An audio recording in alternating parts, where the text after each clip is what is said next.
El ser en el pozo.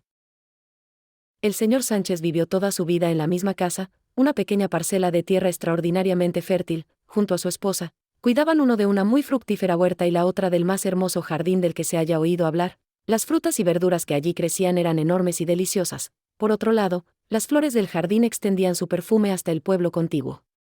Su propiedad estaba dispuesta de forma tal que, en el cuadrante suroccidental del terreno estaba ubicada la pequeña casa de 2 pisos. En el cuadrante suroriental nada más que un corto sendero de piedras de colores recolectadas del río que conducían a un viejo pozo de agua, dejando un camino de idénticas características en medio dividiendo el espacio restante entre jardín y huerta.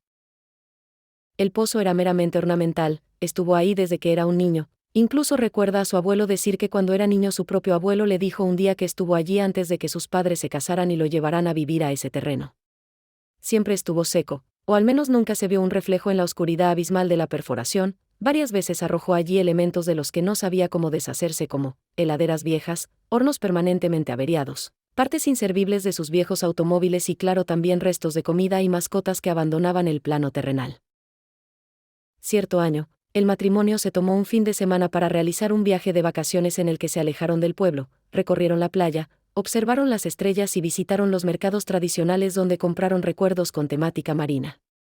Cuando fue hora de regresar y subieron al micro, el señor Sánchez se detuvo en una tienda para comprar adornos que le gustaron para un proyecto que hace tiempo rondaba por su cabeza, crear un pequeño parque junto al pozo donde pasaría el resto de sus vidas compartiendo las tardes tomados de la mano. La tarde del domingo, el señor Sánchez casi corrió emocionado a probar y ver cómo quedarían sus adornos a un lado del sendero y luego al otro. En su mente veía el banco, las luces y tal vez una pequeña mesa de metal y cerámica. Todo era perfecto. Sonrió feliz y se dirigió lentamente hacia la casa, pero algo rompió con su melodioso silbido, un muy débil gemido. Hambre, escuchó y se detuvo a observar. Caminó por el jardín, exploró la huerta pero no halló a nadie y se convenció de que se trataba solo del viento.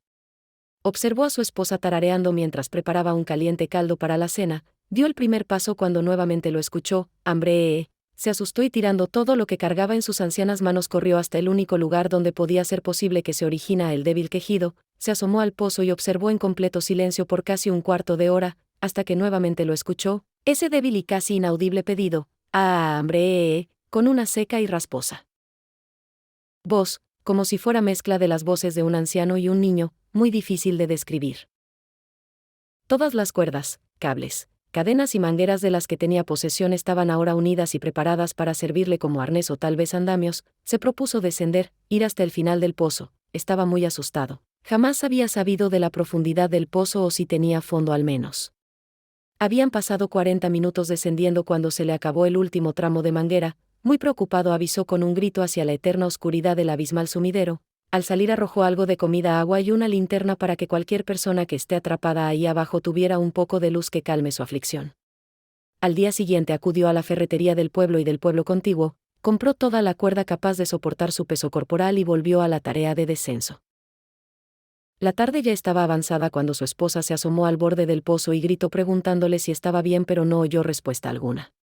La cuerda estaba tensa, intentó subirlo pero no la pudo mover ni un solo milímetro. La tensó con un dedo y oyó el sonido que hace una cuerda de guitarra o piano al ser tensada. Era una anciana muy inocente pero sabía, y estaba segura de que su esposo no era tan pesado. Volvió a llamar al hombre pero esta vez oyó algo muy tenue que venía desde el interior. Al principio no lo pudo descifrar pero luego de unos segundos, la aterrada septuagenaria retrocedió y tropezó con la sección de cuerda que salía desde el pozo apoyada en las rocas del borde y extendida hasta el tronco de un árbol cercano. Corrió desenfrenadamente hacia el cobertizo, tomó una azada y golpeó la cuerda hasta que la cortó. Todas las tardes, a partir de ese día, la pobre anciana se confina al interior de su casa, sale solo para recoger alimentos de la huerta, incluso dejó de atender su hermoso jardín pero de todas formas este seguía aumentando en hermosura con el paso de los días. Cada noche antes de dormir, vuelve a escuchar ese tenue susurro que escapaba del pozo aquella tarde. Mid dos palomidita. Solo una persona le llamaba así, su bisabuela, y había muerto cuando ella tenía solo 8 años. De lo que sí estaba segura era que esa voz no era la de su bisabuela y quienquiera que sea quien le habló esa vez había devorado al señor Sánchez. Por las dudas cada tarde antes de anochecer arroja restos de comida al pozo y se encierra nuevamente.